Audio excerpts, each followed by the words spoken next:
My name is Grace Anderson, and I'm 32 years old. For 5 years, I've been sending my family $3,000 every month while they told everyone I'd never be as successful as my doctor brother. What they didn't know was that I wasn't just an accountant counting pennies in some back office. The truth about who I really was and the power I held over my brother's entire career would come out at the worst possible moment for them, his promotion party, in front of 200 witnesses.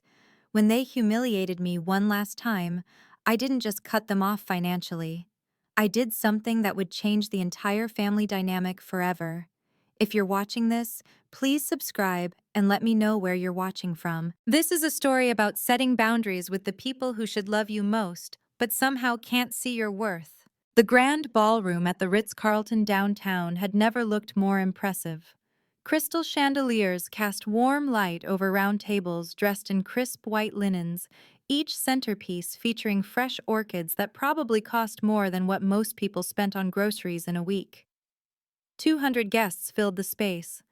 Doctors in designer suits, hospital board members with their glittering wives, and medical students looking both inspired and intimidated by the success surrounding them. At the center of it all stood my brother, Dr. Michael Anderson, looking every inch the successful surgeon in his custom-tailored Tom Ford suit. At 38, he'd just become the youngest department chief in St. Mary's Hospital's history. The banner behind the main stage proclaimed it in bold gold letters. Celebrating Dr. Michael Anderson, Excellence in Leadership. I sat at table 19, nearly at the back, close to the service entrance. The seating arrangement wasn't accidental.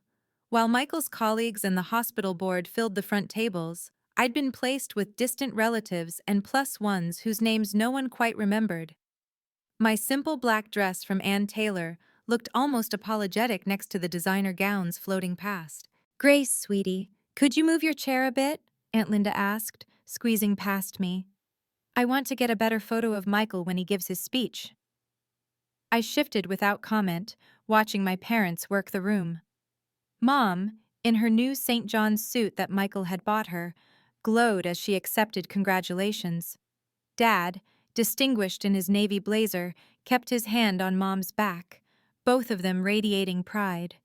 They hadn't looked my way once since the brief, obligatory hug at the entrance. "Your brother is really something," the woman next to me gushed. She was someone's date, I think. "Your parents must be over the moon. Do you work in medicine too?" "No," I said simply. "I work with numbers." She gave me that look, the one I'd seen 1,000 times. That mixture of pity and dismissal, as if I'd just admitted to being a disappointment. "Oh, well, that's practical." I took a sip of water, noticing several familiar faces in the crowd. Not familiar from family gatherings, but from somewhere else entirely. My phone buzzed with a text from my assistant about tomorrow's board meeting, but I tucked it away. There would be time for that revelation later. Michael stepped up to the podium, tapping the microphone. The room fell silent, all eyes on the golden child. But they didn't know what was coming. None of them knew that the quiet woman in the back held the keys to everything he was celebrating tonight. As Michael began his speech, my mind drifted back to that pivotal moment 10 years ago. I could still see the disappointment in my father's eyes when I told them I'd chosen accounting over medicine. "Accounting?" Mom had repeated the word like it tasted bitter. "But Grace, we always thought, I mean, with your grades, you could have gotten into any medical school." "I don't want to be a doctor, Mom. I'm good with numbers. I actually enjoy—" "Enjoyment doesn't pay bills," Dad had interrupted. "Look at Michael. He's building a real career, something meaningful, saving lives, Grace. What does accounting offer?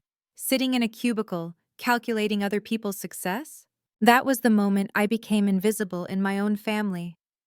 Every achievement after that, graduating summa cum laude, landing a job at a Fortune 500 company, my first promotion, was met with polite disinterest.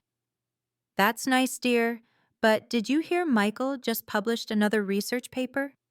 5 years ago, When Mom mentioned they were struggling with the mortgage after Dad's retirement, I quietly started sending money. $3,000 every month transferred to their joint account.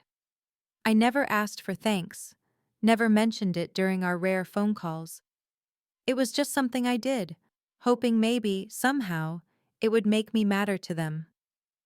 Michael's been so generous, Mom would say at family dinners while I sat quietly eating my pot roast.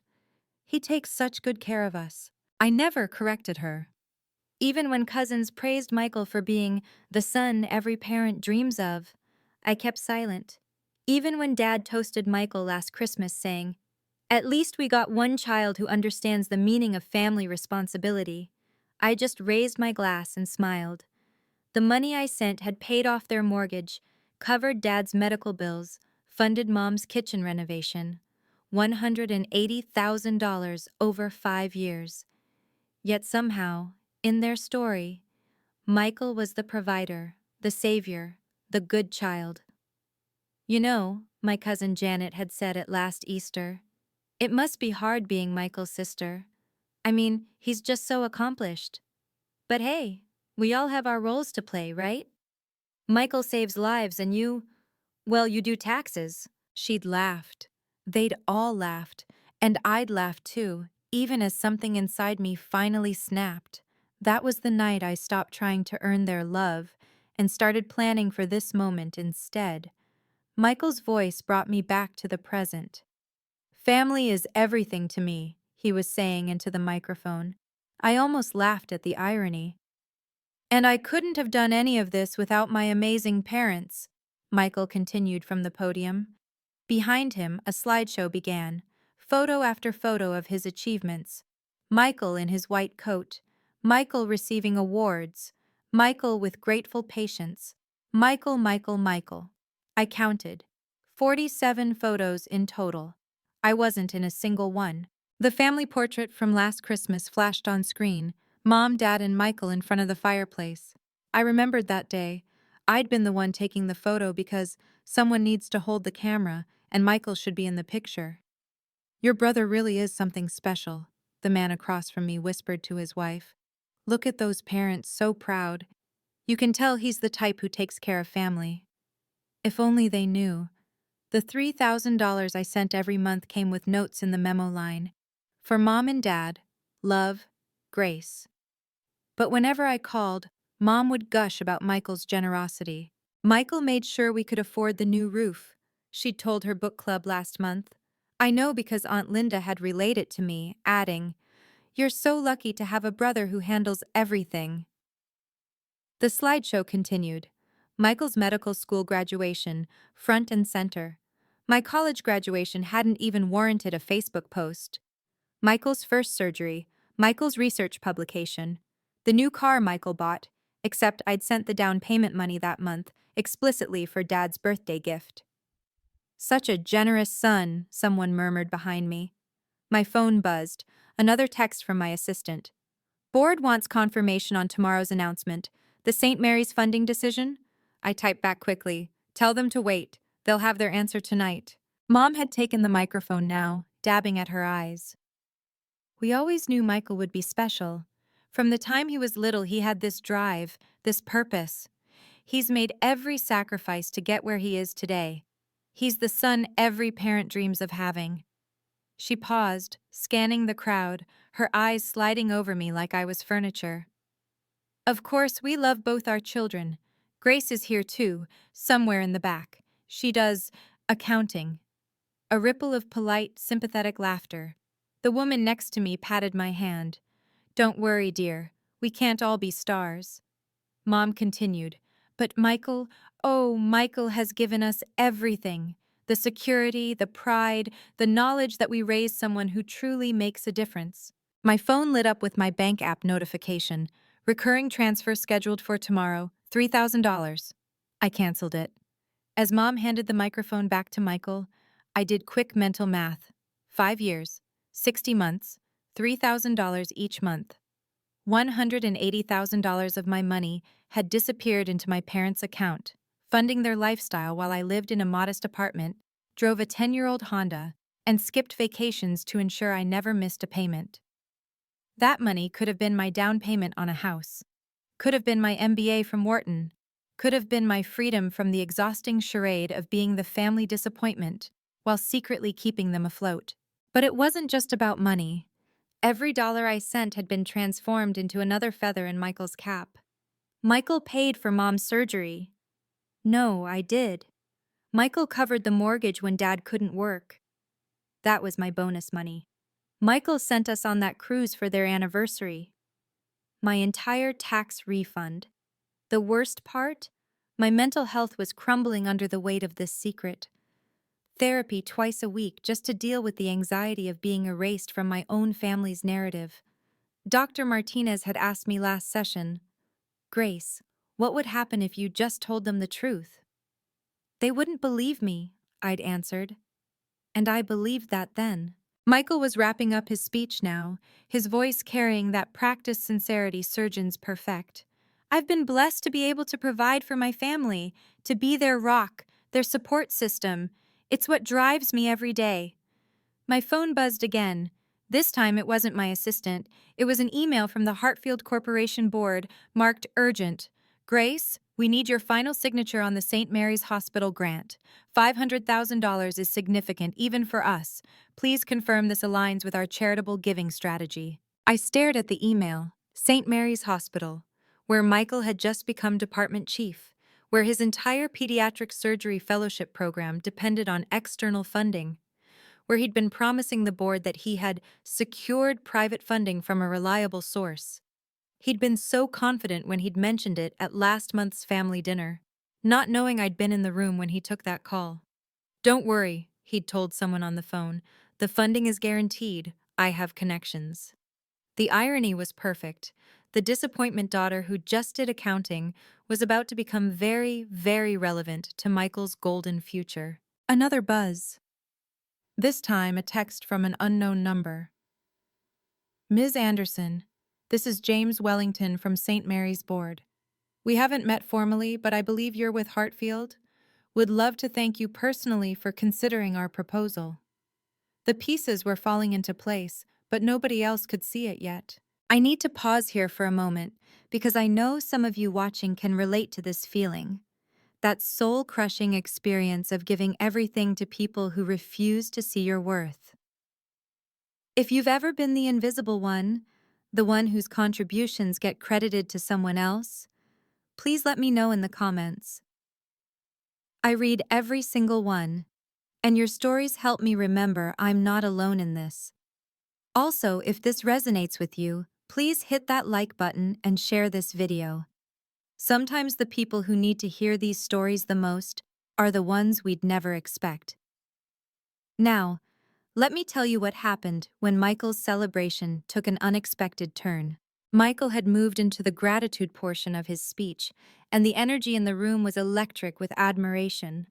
"I want to thank the board for believing in my vision," he said, gesturing to the table of distinguished hospital executives. "Together, we're going to transform pediatric surgery at St. Mary's. We're going to save lives that others might give up on." The crowd erupted in applause. Someone shouted, "Hear, hear!" "The funding we've secured," Michael continued, his confidence radiating, "will allow us to offer 50 full scholarships to promising medical students from underprivileged backgrounds. This isn't just about medicine. It's about changing lives, creating opportunities, building legacies." More applause. Mom was crying now, Dad's arm around her shoulders. They looked so proud, so complete, as if they'd forgotten they had 2 children. "I've personally ensured this funding will continue for the next 5 years," Michael announced. "Because when you've been blessed with success, you give back. You take care of your community, you lift others up." I felt my phone vibrate continuously now. 3 emails from Hartfield's board. 2 missed calls from my assistant. The decision needed to be made tonight. The board was meeting in Tokyo in 6 hours, and they needed my approval before then. A man in an expensive suit suddenly appeared at my table. "Excuse me, are you Grace Anderson?" Before I could answer, Michael's voice boomed through the speakers. "And that's what separates those who merely exist from those who truly live. the willingness to sacrifice for others. Yes, I said quietly to the man. Ms. Anderson from Hartfield? He looked incredulous, glancing between me and the back table where I sat. The CFO? The woman next to me nearly choked on her wine. CFO? But you said you were an accountant. I am, I replied, keeping my voice level. I account for a $12 billion budget. The man extended his hand. James Wellington, St. Mary's Board. I've been trying to reach you all week about the grant proposal. I have to say, I'm surprised to find you here, and at this particular event. It's my brother's celebration, I said simply. His eyes widened. Dr. Anderson is your brother? But he never mentioned. When he said he had secured private funding, we assumed. You assumed what? I asked, though I already knew. Well, that he had connections through his medical network, not that his sister was. He trailed off, looking uncomfortable. Michael's voice cut through our conversation. Success isn't just about what you achieve. It's about being the person your family can count on. The irony was suffocating. Mom had returned to the microphone, her voice thick with emotion. Before we toast, I just want to say how grateful we are for Michael. He's been our rock, our provider, our pride and joy. She looked directly at the back tables, and for a moment, our eyes met. I just wish all our children could be as successful and generous as Michael. The words hung in the air like a challenge. 200 pairs of eyes followed her gaze to where I sat. The disappointment daughter, the one who just did accounting. Something inside me shifted, not snapped. That had happened months ago. This was different. This was clarity. I stood up. The movement was simple, but in the hushed ballroom, it drew attention. Heads turned. Whispers started. Grace? Mom's voice wavered through the microphone. Sweetie, we're about to toast. I walked forward, my heels clicking against the marble floor. Each step felt like shedding a weight I'd carried for too long. James Wellington followed, looking confused but intrigued. I'd like to say something, I said, my voice carrying clear and steady across the room. Michael's jaw tightened. Grace, this isn't the time. When is the time, Michael? I asked, reaching the front of the room. When you're accepting praise for my sacrifices? When Mom's thanking you for money you never sent? Mom laughed nervously. Grace, what are you talking about? This is Michael's night. You're right, I said, taking the microphone from her surprised hands. It's always Michael's night. Michael's success, Michael's generosity. I turned to face the crowd. But I have a question. Mom, you just called Michael your provider. Tell me, how much money has he actually sent you in the last 5 years? Grace. Dad stood up, his face reddening. This is inappropriate. Is it? I asked. Because I'm genuinely curious. You see, I've been sending $3,000 every month for 5 years. That's $180,000. But somehow Michael gets the credit. Mom's face went pale. What money? We never received any money from you. The room erupted in whispers. Michael stepped forward, trying to take the microphone. Grace is confused. She's obviously. I have the bank records, I said calmly, holding my phone up. Every transfer, every month. Would you like me to show everyone? This is ridiculous, Michael said, but his voice had lost its confident edge. Mom, Dad, tell her. Tell her what? Mom looked genuinely confused. Grace, we haven't gotten a penny from you. Michael handles our finances. The silence that followed was deafening. Michael handles your finances? I repeated slowly, letting the words sink in for everyone listening. You mean Michael has access to your bank account? The joint account where I've been sending money every month? Michael's face had gone from red to pale. This is a family matter. We should discuss this privately. Like we discussed it privately at Christmas when Dad toasted you for paying off their mortgage? I pulled up my banking app, the screen bright and clear. Or privately at Easter when Mom thanked you for the kitchen renovation. I turned the phone toward the crowd. Every month, $3,000. Memo line. For Mom and Dad. Love, Grace. James Wellington stepped forward. Perhaps we should— No, I said firmly. We're doing this now. Mom, check your account. Check it right now. Mom fumbled for her phone, her hands shaking. Dad tried to stop her, but she was already logging in. The room watched in tense silence as her face cycled through confusion, shock, and then horror. The balance, she whispered. There's only $500. That's impossible, Dad snatched the phone. Michael said we had savings. Check the transaction history, I suggested, my voice steady despite the adrenaline coursing through me. Michael lunged for the microphone. This is enough. You're ruining everything with your jealousy. My jealousy? I sidestepped him easily. Let's talk about jealousy, Michael. Let's talk about the investment account you opened in Dad's name. The one you've been transferring their money into. The one you lost almost everything in when your cryptocurrency gamble failed. The crowd gasped. Several board members were on their feet now. That's a lie, Michael shouted, but his voice cracked. Mom was scrolling frantically through her phone. Michael, these transfers, they're going to another account. Your name is on it.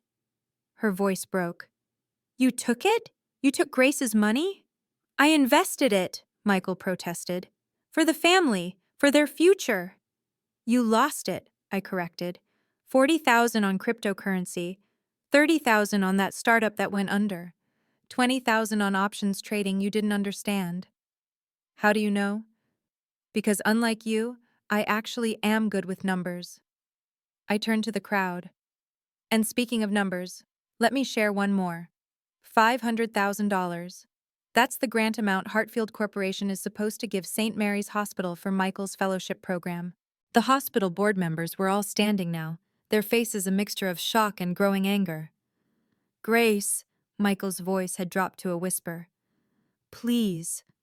But I was done protecting him, done being invisible, done being the disappointment. Ms. Anderson, James Wellington's voice cut through the chaos. When you say Hartfield Corporation, you mean the Hartfield Corporation? The one that funds 30% of our research programs? The very same, I confirmed, noticing how several board members were now checking their phones, probably Googling my name. Michael tried to regain control. Whatever position my sister holds, and I'm sure it's been exaggerated, has nothing to do with tonight. This is about my promotion, my achievement. Your achievement built on whose foundation? I asked. Michael, when you told the board you had secured private funding, whose connections were you banking on? I have my own connections. Really? Then why did you call me 17 times last month asking about Hartfield's charitable giving budget? I held up my phone, showing the call log. Why did you specifically ask if I knew anyone in corporate philanthropy? Dr. Patricia Chen, the hospital's CEO, stood up from the board table. Dr. Anderson, is this true? You led us to believe you had independent funding secured. I do. I will. Grace is just— Grace is just what? I turned to face the crowd fully. The family disappointment who chose accounting over medicine? The sister who'll never be as good as her brother? Or maybe, just maybe, Grace is the chief financial officer of a Fortune 500 company who's been quietly funding this family while being told she's worth less than nothing? The woman who'd been sitting next to me earlier gasped. You're the Grace Anderson? The one Forbes called the most powerful female CFO under 40? Mom dropped her phone. It clattered on the marble floor, the sound echoing in the stunned silence. That's impossible, she whispered. You work in accounting. I do work in accounting, I said. I account for $12 billion in assets. I oversee 800 employees. And yes, I approve or deny every single charitable grant over $100,000. Michael's face had gone gray. Grace, we're family. You wouldn't what? Wouldn't treat you the way you've treated me? I pulled out my Hartfield business card, the one with the gold embossing and the title that made Mom's eyes widen. Grace Anderson, Chief Financial Officer. Funny thing about being invisible, Michael, people never see you coming. James Wellington cleared his throat. Ms. Anderson, about the grant. We'll discuss it in a moment, I said, never taking my eyes off my brother. First, I think Michael has something he'd like to tell our parents. Don't you, Michael? The entire room held its breath, waiting. Dr. Patricia Chen stepped forward, her voice cutting through the tension like a scalpel. Ms. Anderson, I believe we should clarify something for everyone here. You are the signatory on the Hartfield grant proposal for St. Mary's? I am, I confirmed. Final approval rests with me. The same grant, she continued, her eyes fixed on Michael, that Dr. Anderson assured us was guaranteed? The grant that we based our entire fellowship program budget on? Michael tried to interrupt. Dr. Chen, this is a misunderstanding. A misunderstanding? She held up her phone. I just received confirmation from my assistant. Grace Anderson, CFO of Hartfield Corporation, is indeed the final decision-maker for our funding request. She turned to Michael, her expression cold. You told the board your sister was just a paper pusher when we asked about the Anderson name on the preliminary documents. The crowd stirred. Several people were recording on their phones now. That's taken out of context, Michael stammered. Is it? I pulled out a folder from my bag. I'd brought it hoping I wouldn't need it, but knowing I probably would. This is the email chain between you and the hospital board. Would you like me to read the part where you said, and I quote, "My sister has nothing to do with this. She's a low-level accountant who wouldn't understand the complexities of medical research funding?" Dr. Chen's face darkened. You deliberately misled us about your relationship with the funding source? It's not like that, Michael's voice cracked. Grace and we have an understanding. We do? I asked. What understanding is that, Michael? The one where I fund the family while you take credit? The one where my achievements are dismissed while yours are celebrated? Or the one where you gamble away my money while telling everyone you're the provider? My phone buzzed. My assistant had sent a simple message. Board is waiting. Need your decision in 30 minutes. Grace. Mom finally spoke, her voice small and broken. Is this all true? The money, the job, everything? Everything except the part where Michael's been taking care of you, I said gently. That's been me. Every month, every bill, every emergency, while you thanked him at every family gathering. Dad sank into his chair. But Michael said he showed us statements. Fake statements, I said, while the real money went into his investment accounts. Check for yourselves. Date by date, dollar by dollar. The room was completely silent now, except for the sound of Mom's quiet sobbing. 30 minutes, Grace, James Wellington said quietly. The board needs to know about the funding. I nodded. They'll have their answer. But first, I think this family needs to hear some truth. Dad suddenly stood up, his face flushed with anger. But not at Michael, at me. Grace Marie Anderson, his voice boomed across the ballroom. How dare you humiliate your family like this, in public, in front of Michael's colleagues? I stood perfectly still, having expected this. It was always easier to blame me. You're destroying your brother's career out of petty jealousy, Dad continued, walking toward me. So what if we praised Michael more? He's a surgeon. He saves lives. You sit behind a desk playing with spreadsheets. Playing with spreadsheets? I kept my voice level, though inside my heart was racing. Mom joined in, tears streaming down her face. Grace, you've ruined everything. This was Michael's moment, his celebration, and you've turned it into some vendetta. She's always been jealous, Michael added, seeing an opening. Ever since we were kids. She couldn't handle that I was more successful, more accomplished. More accomplished? I laughed, but there was no humor in it. You're right, Michael. You are more accomplished. You've accomplished stealing $180,000. You've accomplished lying to your parents for 5 years. You've accomplished risking your entire department's funding on a lie. You vindictive little... Dad stepped closer, his finger pointing at my face. You will never be half the person your brother is. Never. At least he had the ambition to become something meaningful. The crowd gasped at his harshness, but Dad wasn't done. You think your money makes you important? It doesn't. Michael has prestige, respect, purpose. You have what? A fancy title at some corporation nobody cares about? He turned to the crowd. My daughter is trying to destroy her own brother because she can't stand living in his shadow. Living in his shadow? I remained calm, though I could feel 200 pairs of eyes on us. Dad, I haven't lived in Michael's shadow. I've been funding it. Enough! Mom shrieked. Grace, apologize to your brother right now. Apologize to everyone here for this tantrum. A tantrum? Dr. Chen interjected. Mrs. Anderson, your daughter has just revealed potential fraud and misrepresentation that could affect millions in funding. Stay out of our family business, Mom snapped at her, then turned back to me. You've embarrassed us enough. Michael made a mistake with investments. So what? He was trying to help. Help himself, someone muttered from the crowd. Dad's face was purple now. Get out, Grace. Leave. You're no daughter of mine if you can't support your brother. Support him? I held up my phone. I've been supporting all of you, and this is what I get? Being called jealous? Vindictive? A disappointment? Because that's what you are, Dad shouted. A disappointment. I need to stop here because I know that word, disappointment, has been weaponized against so many of you too.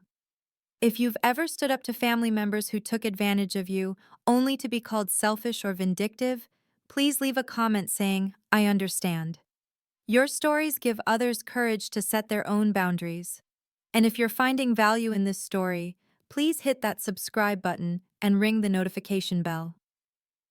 What happened next changed everything, not just for me, but for Michael's entire career. Let me show you what real power looks like when it's been underestimated for too long. Michael seized the moment, grabbing the microphone from my hand. Ladies and gentlemen, I apologize for this disruption. My sister has been struggling with some mental health issues, the ultimate gaslighting. Several people in the crowd shifted uncomfortably. She's been in therapy, he continued, his voice dripping with fake concern. Delusions of grandeur, fantasies about being more successful than she is. We've tried to help her, but as you can see... Delusions? I asked calmly. Dr. Chen, would you mind Googling Grace Anderson Hartfield CFO? I already did, she replied, holding up her tablet. Your picture is right here, Forbes article from last month. Michael's face twitched. That must be a different Grace Anderson.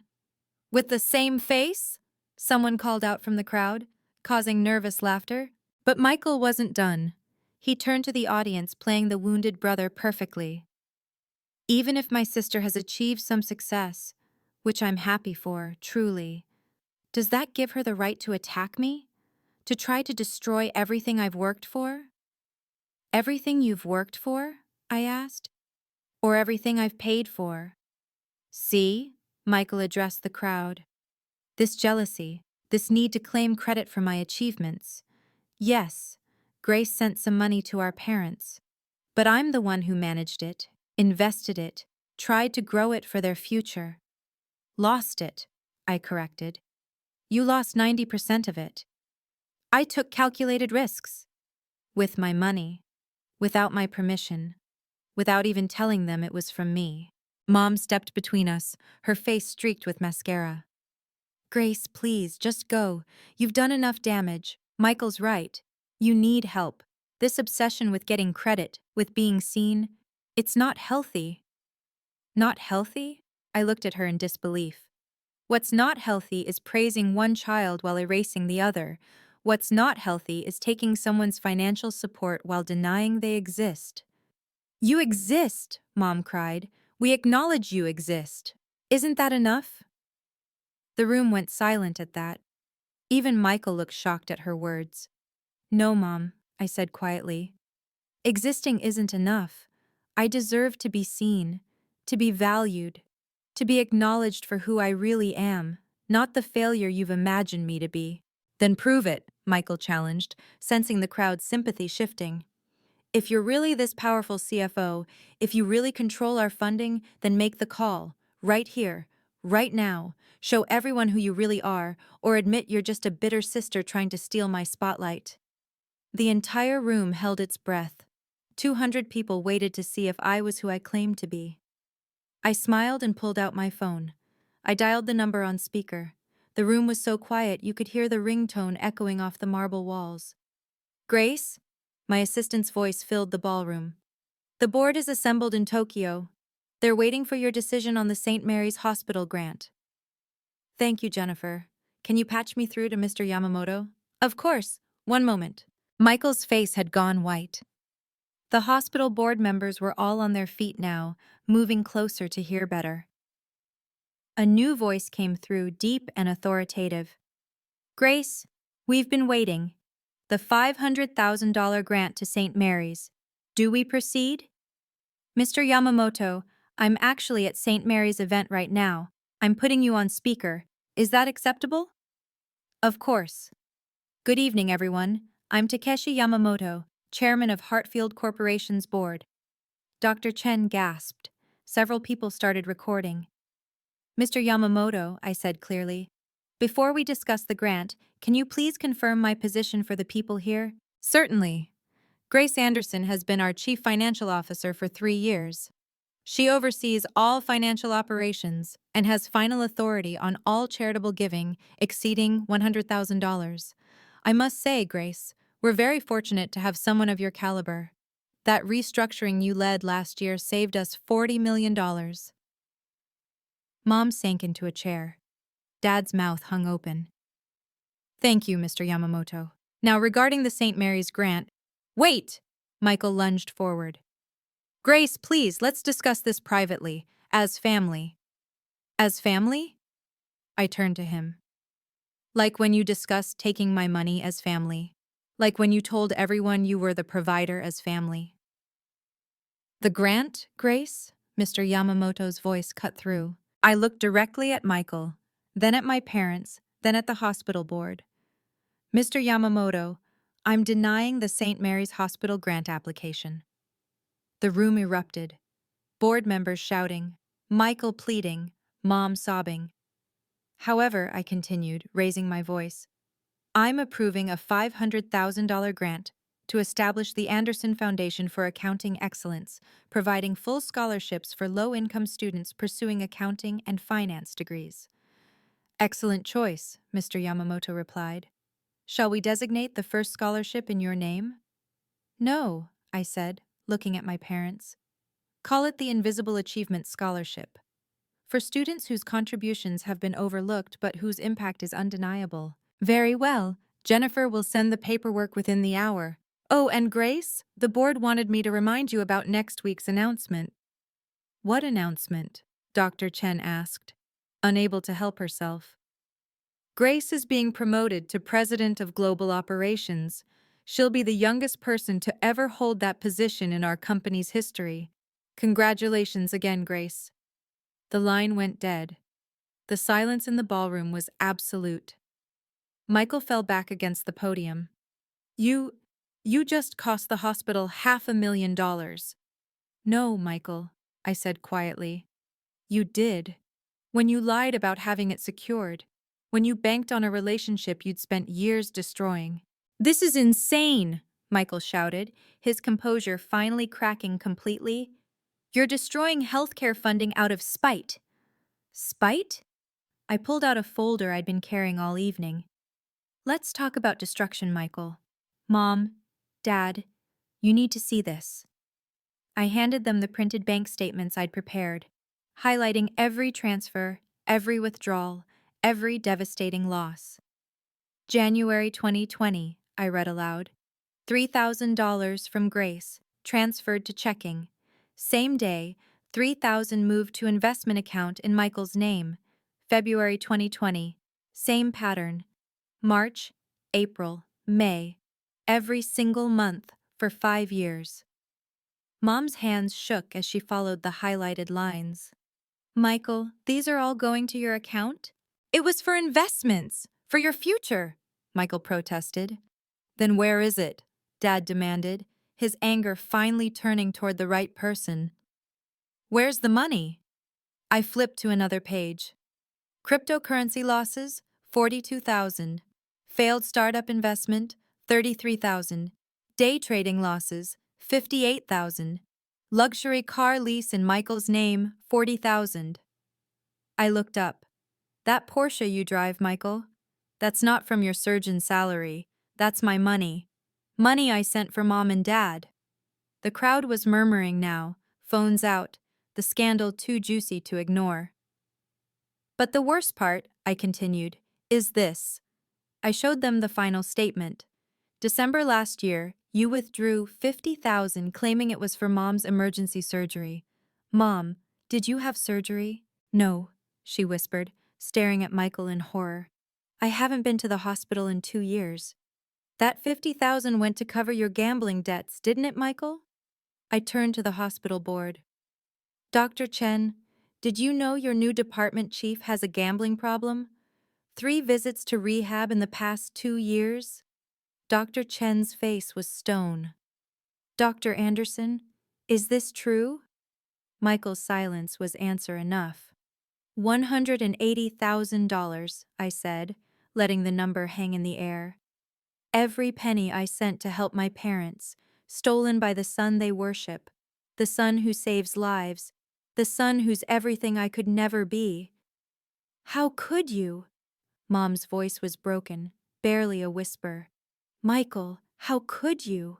I was trying to multiply it, make it grow, for all of us. Michael's excuses sounded hollow even to him. No, I said firmly. You were feeding your addiction, your ego, your need to be the golden child without actually earning it. James Wellington cleared his throat. Dr. Anderson, the board will need to discuss this immediately.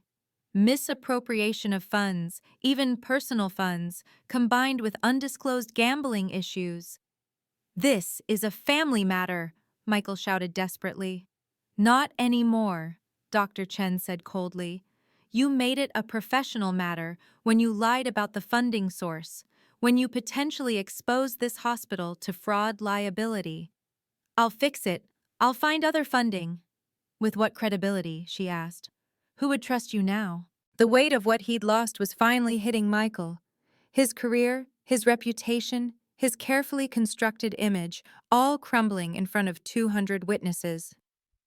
I turned back to the room, my voice carrying clearly to every corner.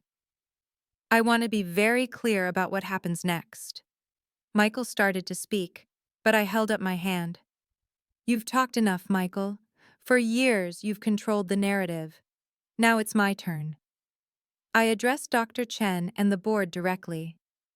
The Hartfield Corporation grant to St. Mary's is officially declined. However, we're not vindictive. You have 30 days to submit a new application with a different project lead for a different program. We're particularly interested in nursing scholarships and mental health initiatives. That's very generous, Dr. Chen said carefully. Thank you, Ms. Anderson.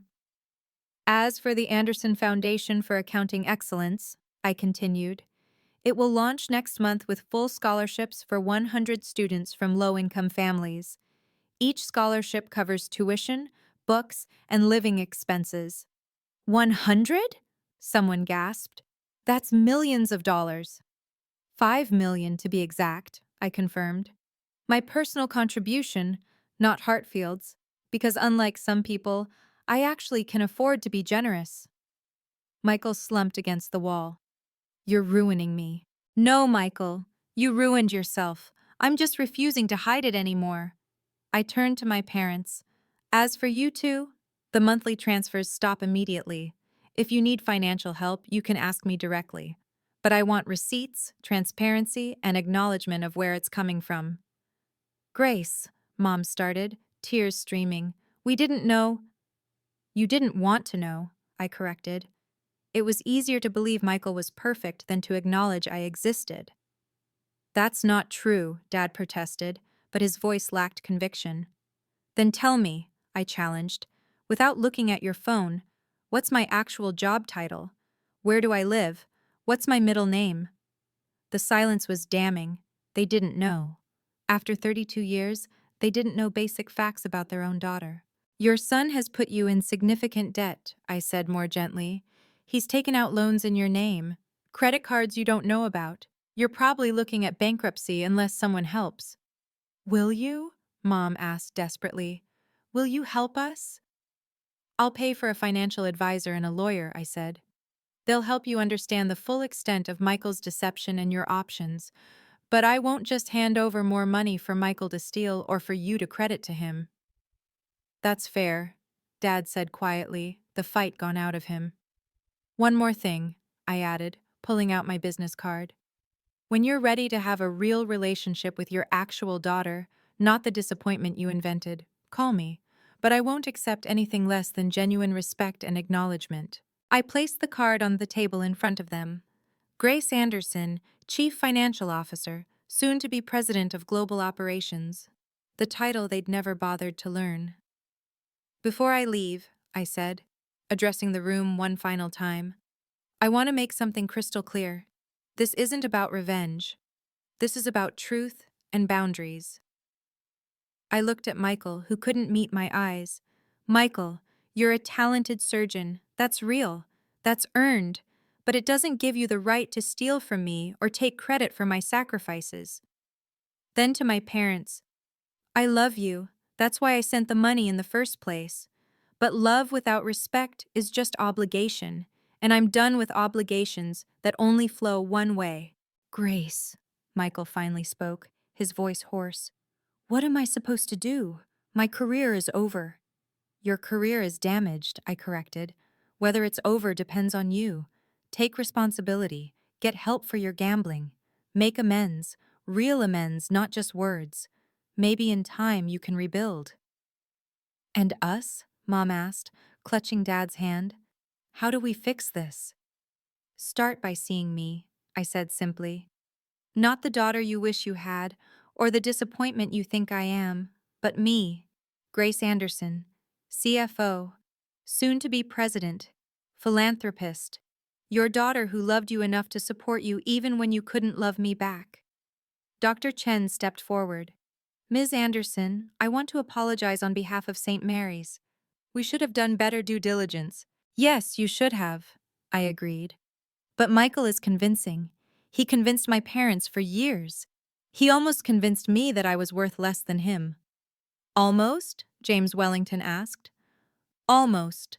But numbers don't lie, even when families do. I picked up my purse. My assistant will be in touch about future grant opportunities, ones that don't involve my brother. As I walked toward the exit, the crowd parted like the Red Sea. Some looked at me with admiration, others with shock, a few with disapproval. I didn't care about any of it. Grace, Mom called out. Please don't leave like this. I stopped at the doorway, turning back one last time. I've been leaving family gatherings feeling worthless for 10 years. This is the first time I'm leaving with my dignity intact. We're your family, Dad pleaded. Yes, I acknowledged. But family isn't a free pass to treat someone as less than. It's not an excuse for favoritism, theft, or erasure. Family should mean more respect, not less. When will we see you again? Mom asked. When you can introduce me to someone without mentioning Michael. When you can be proud of who I am, not disappointed in who I'm not. When you can see that your daughter, who just does accounting, is worth knowing. With that, I walked out, my heels clicking confidently against the marble, leaving behind 200 witnesses to the truth and a family that would have to rebuild from the foundation up. I hadn't even reached my car when my phone started buzzing with messages. The first was from Dr. Chen. Emergency board meeting in 1 hour. Michael's position under review. The second was from James Wellington. 50 medical students affected by funding loss. Board demanding answers. But it was the third message that stopped me cold. It was from Michael's wife, Sarah, the one person in the family who'd always been kind to me. Grace, I'm leaving him. This wasn't the first time. He remortgaged our house without telling me. Our kids' college funds are gone. I'm so sorry I didn't speak up sooner. I sat in my car in this parking garage, watching through my phone as the disaster unfolded in real time. Someone had live-streamed the entire confrontation. Anderson's scandal was already trending locally. The video of Michael admitting to taking the money had been shared over 1,000 times in 20 minutes.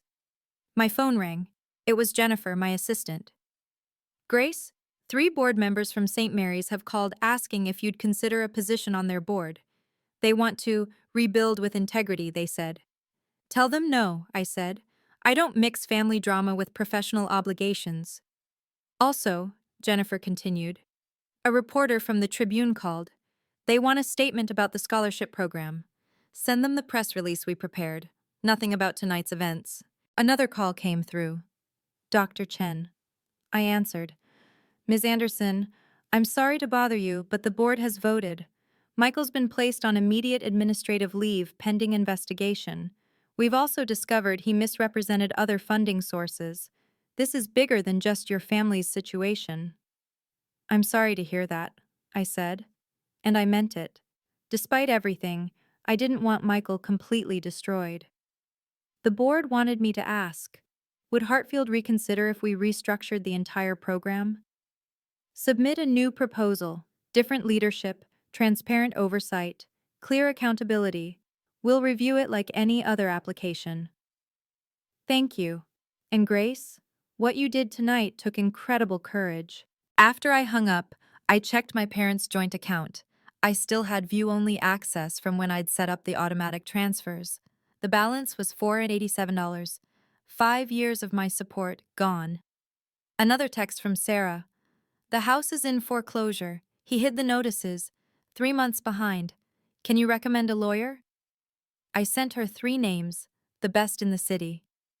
Michael had lost more than just face tonight. His career was suspended, possibly over. His marriage was ending. His reputation was destroyed. And the 50 medical students depending on that scholarship would have to scramble for alternatives. All because he'd been too proud to let his disappointment sister get credit for her own generosity. 3 days later, Mom called. Her voice was hollow, defeated. Grace, we need your help. I'd been expecting this call. What did the lawyer find? $200,000 in debt. Michael took out loans, credit cards, even a second mortgage on the house in Dad's name. We have to sell the house, and it still won't cover everything. I stayed silent, letting her continue. The bank called this morning. We have 30 days before foreclosure proceedings start. Grace will lose everything, the house we've lived in for 35 years. Where's Michael? I asked. We don't know. Sarah kicked him out.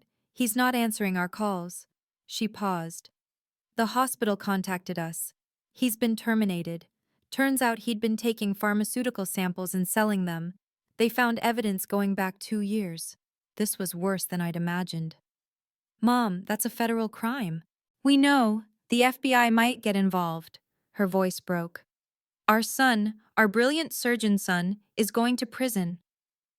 And you want me to fix it, I said, not a question but a statement. You're the only one who can. Please, Grace, we're desperate.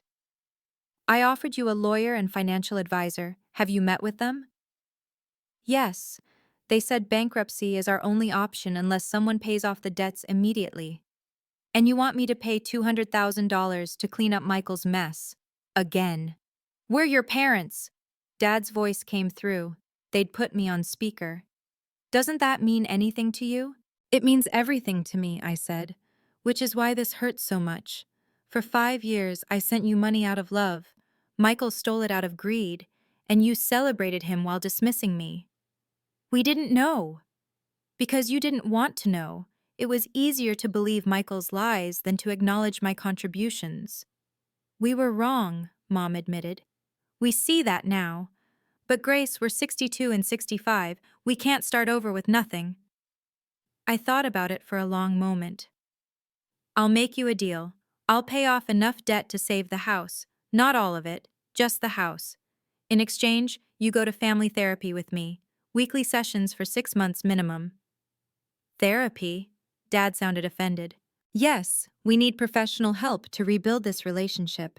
And you need to understand why you valued one child over another so completely that you couldn't see the truth in front of you. What about Michael? Mom asked. Michael's on his own. He's a grown man who made criminal choices. I won't enable him anymore, and neither should you. There was a long pause. Finally, Mom said, "We'll do it. The therapy. Whatever it takes." "I'll have the lawyer contact you tomorrow," I said. "And Mom? This is the last time I clean up Michael's mess. The very last time." 6 months later, I stood at the podium at the Hartfield Corporation annual gala, looking out at a very different audience than the one at Michael's promotion party. These were business leaders, philanthropists, and, in the front row, 100 scholarship recipients from the Anderson Foundation for Accounting Excellence. When I created this foundation, I began, people asked why accounting? Why not something more glamorous, more prestigious? The answer is simple: because accountants are the invisible backbone of every organization. We see everything, we make everything possible, but we rarely get the credit. The scholarship recipients applauded enthusiastically.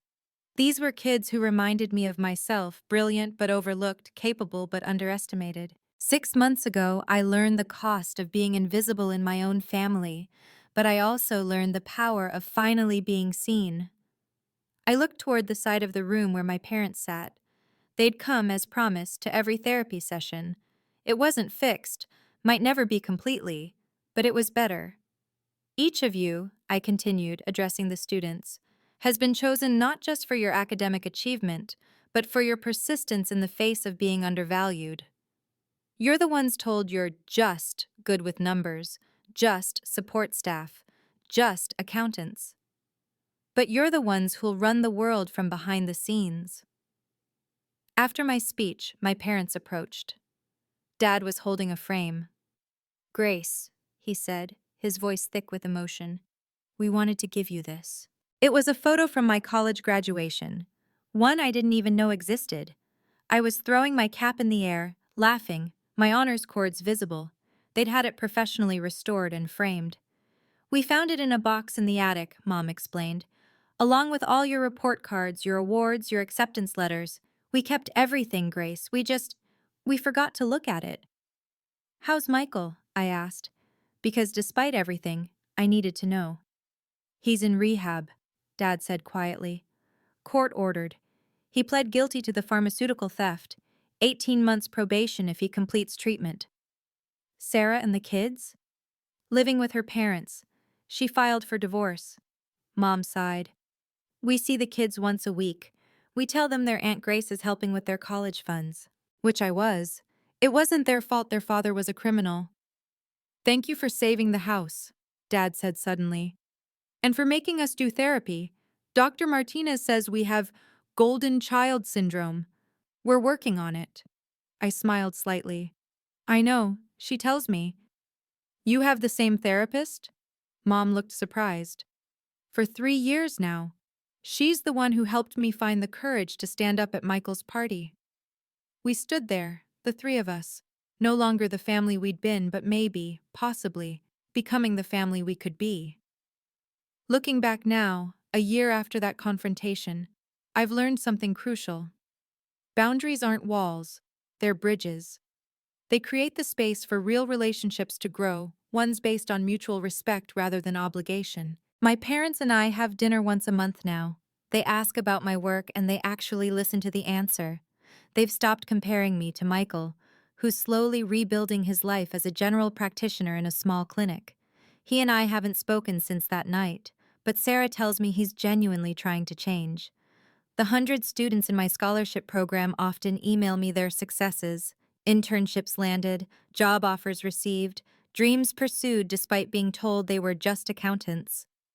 They're learning earlier than I did that your worth isn't determined by other people's inability to see it. If you're the invisible one in your family, the one whose contributions go unnoticed while others get the glory, know this: your value exists whether they acknowledge it or not.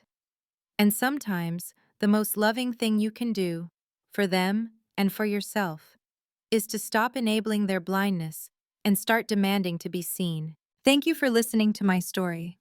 If you've ever had to set hard boundaries with family who couldn't see your worth, please share your experience in the comments below. You're not alone, and your story might help someone else find their courage. If this resonated with you, please like this video and subscribe to the channel. And remember, being seen and valued isn't a privilege you have to earn. It's a basic right, especially from the people who claim to love you. Until next time, this is Grace, reminding you that sometimes the most powerful thing you can do is simply refuse to remain invisible.